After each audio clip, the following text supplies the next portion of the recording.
I felt like a fool watching an actress as I watched this woman girl,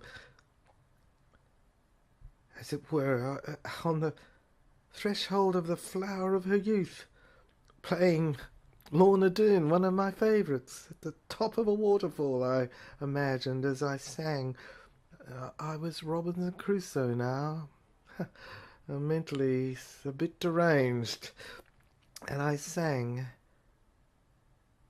I didn't sing at all.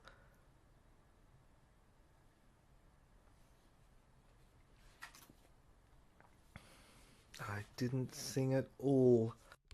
Superintendent, the unnatural gene that Richard Marble had, the chromosome that is inserted into the circuit of positive negative electrons at this point, actually enters the brain's internal gland that is central, and they're programmed by error, by inserting a confined defined formula that provides a direct recipient. My angel, my lord, loses control. What's happening is that every one of my pilot's expeditions is being foiled, crashed. We don't know where they are. This latest one has completely disappeared.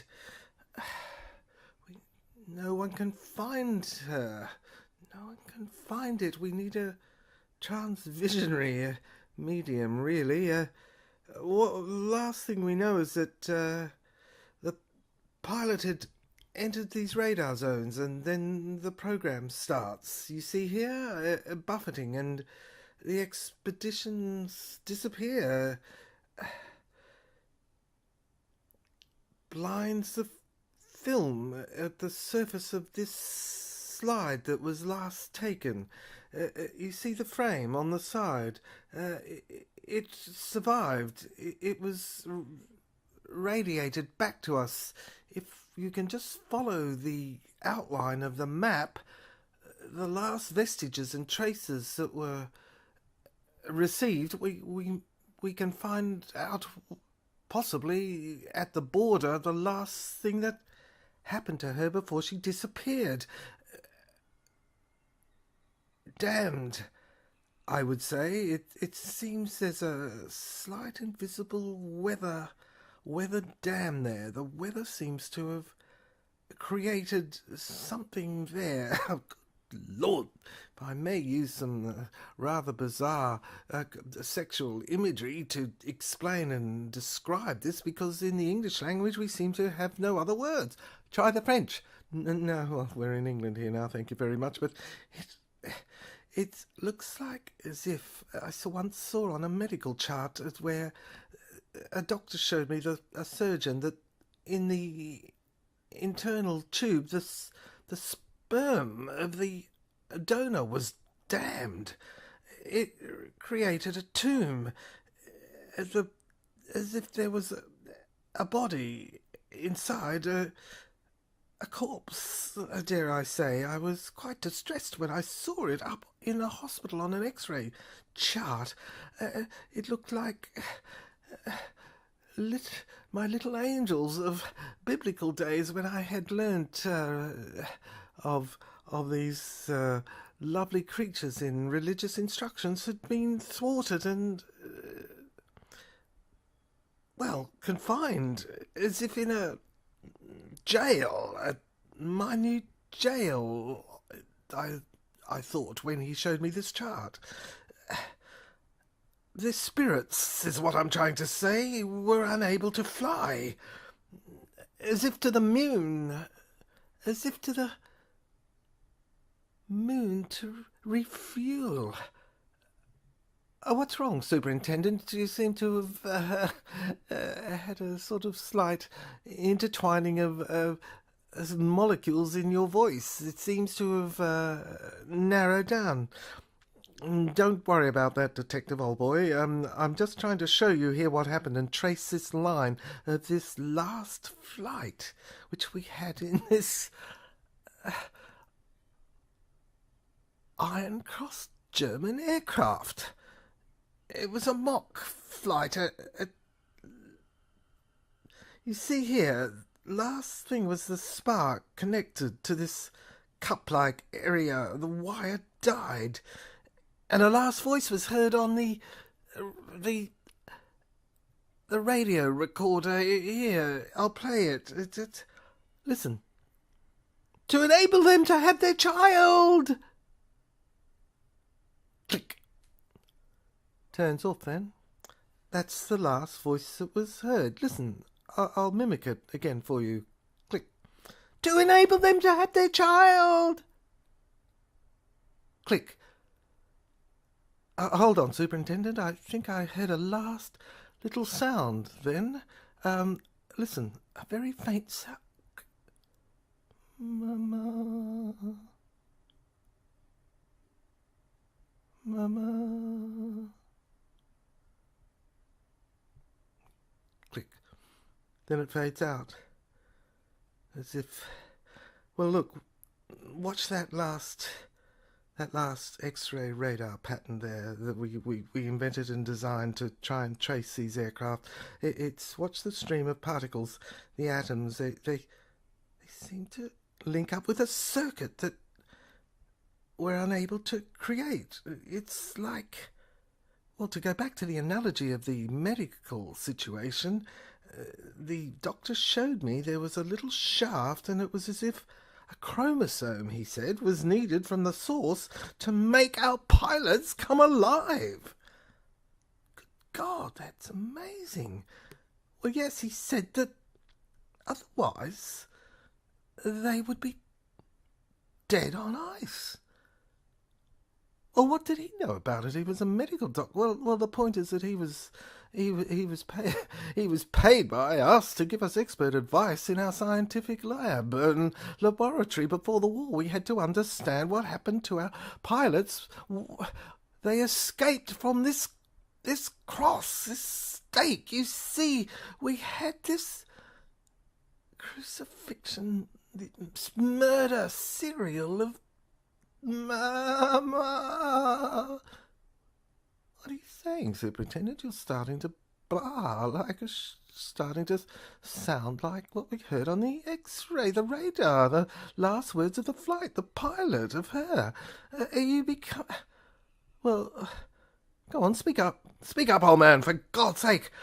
Well, come on, Superintendent, for God's sake. I may be your subordinate, but I can see something's wrong. I'm going to have to take over here. Mutiny. You're incompetent. You've got to be cashiered. Well, you see, they were dead on ice, and there was a series of crucifixes.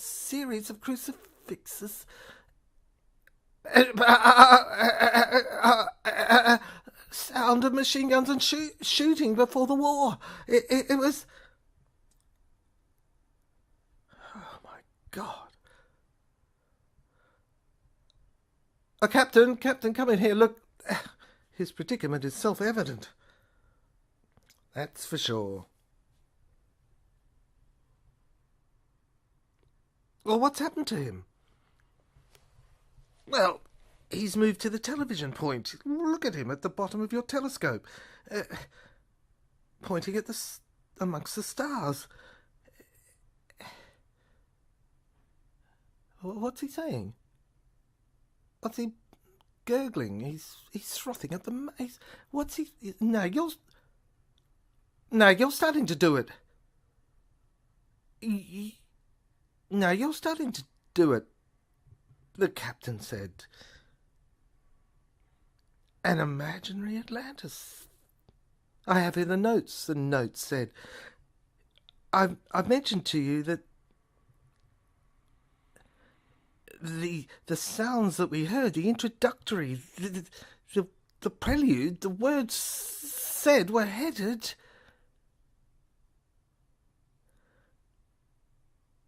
"Till death do us join." It was headed in this first chapter of his notes that were left. When we broke into the house, this is what we found. And a television and Suzanne, a woman, her head's thrown back. I can see it now, and her arms outstretched and her body thrust forward. Not gyrating, but gracefully, and the television, it had straight lines, and I...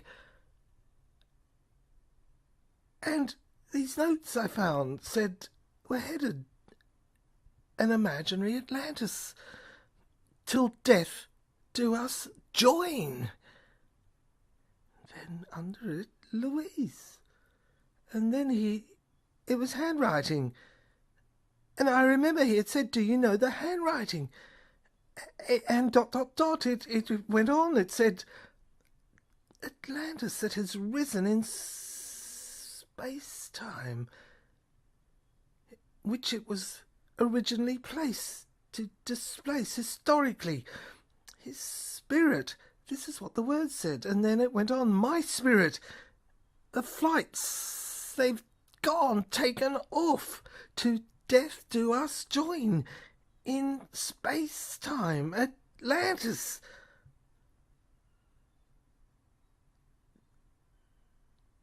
At the foot of the stairs were the next words. Then there were some instructions, as if hurriedly left. It said, in a few moments, in the period that we shall have the time to dialectically assemble, by studying the spirit, the chromosomes, as they move, they are made of energy, obviously, and a new gene, a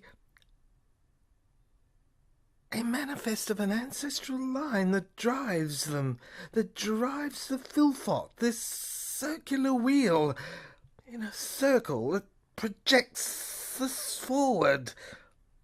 Doth the flywheel to death do us join, escalating an snake-like circle that detects the points of electricity that you must pinpoint and we must follow if you are to follow.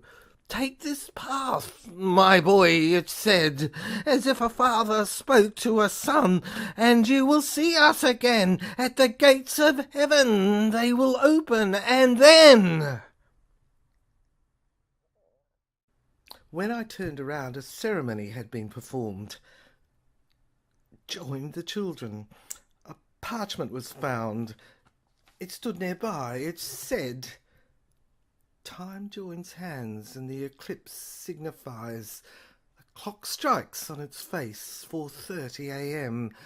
Then is where the reconciliation of all the dates is. The point of electricity converges on the circle. The Philfot turns, and all ancestry's time, heritage, kindles the opening of the universe, rebirth that emerges, your ancestors into reappearance and repentance in life of the inheritor of the rightful legacy that is formed in the Western European